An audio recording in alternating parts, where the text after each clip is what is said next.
ଶାରୀରିକ ସମ୍ପର୍କ ରଖିବା ବେଳେ ଉଭୟ ପୁରୁଷ ଓ ନାରୀ ମଧ୍ୟରେ ଶାରୀରିକ ସନ୍ତୁଷ୍ଟି ଆଣିବାରେ ମହିଳାଙ୍କ ସ୍ତନ ମୁଖ୍ୟତଃ ହୋଇଥାଏ।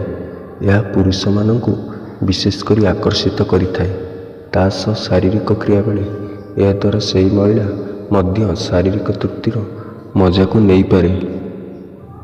ସାଇକୋଲୋଜି କହେ ଯେ ଯଦି ପୁରୁଷଙ୍କ ଗୁପ୍ତାଙ୍ଗ ନର୍ମାଲ ଅଛି ତେବେ ସେ ଯେପର୍ଯ୍ୟନ୍ତ ଟାଣ ଓ ଉଠିନାହିଁ ସେ ପର୍ଯ୍ୟନ୍ତ ମହିଳାଙ୍କ ଗୁପ୍ତାଙ୍ଗରେ ପଶିନଥାଏ।